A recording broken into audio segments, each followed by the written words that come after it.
Okay, back to part two of subnetting, and we're still talking about binary number system and the decimal number system. Now, why do we need to know binary to understand subnetting?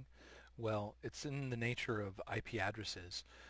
IP version 4 addresses are pretty much organized around a binary number scheme, and we'll be seeing that soon. But first, let's just review what we just talked about with binary.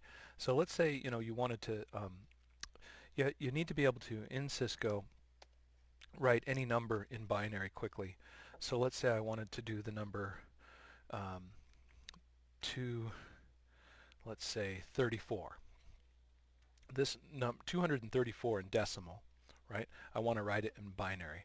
This is how you'd go about it. You'd think about your your columns here, your place values in the binary system, and you'd ask yourself, okay, 234.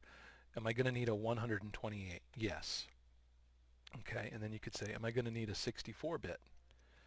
And say yes. Now, 128 plus 64 is 192, right? And then you can ask yourself, will I need a 32-bit? And you'd say yes. 128 plus 64 plus 32 is 224. So right now, I have 224. I've got, let's see here, I've got 128 plus a 64-bit plus a 32-bit. You see that? Okay. And so far, and that equals 224. Now, I still need to get to 234. So do I need a 16-bit? No. 16 would be too much. That would make 240. Do I need an 8-bit? Sure.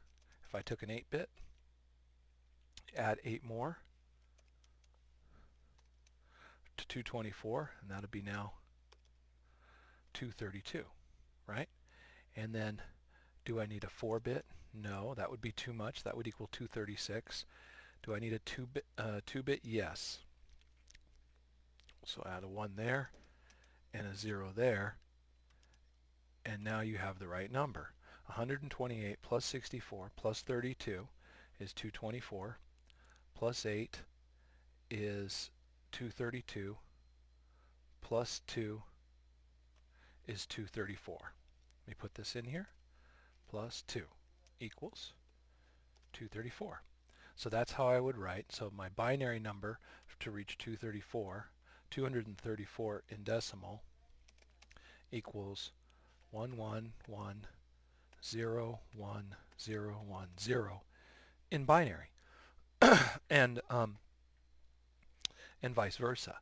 So this is a skill that you need to have in subnetting to succeed on the Cisco CCNA exam. You need to be able to know your place values in the binary counting scheme: 128, 64, 32, 16, 8, 4, 2, and 1.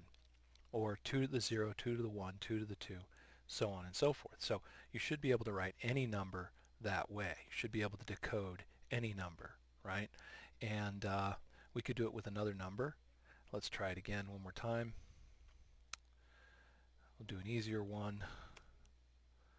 All right, we'll say we want to do the number 43. Okay, well, that's going to be pretty easy. Number 43, a 0 for the 128, a 0 for the 64. I do need a 32. A 16 would make 48, so that would be too much. I do need an 8. So right now, I have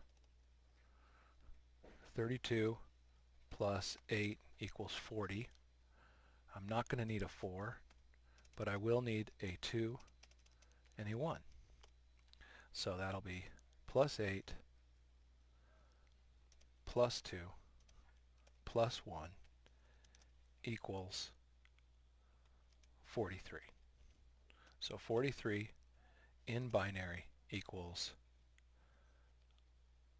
0, 0, 1, 0, 1, 0, 1, 1. Okay? You don't need to write down the first two zeros if you don't want to. You could just write it like that. Okay, so that's 43 in binary. If you want to go to 8 place values, then you could write it out like that. And this is pretty handy.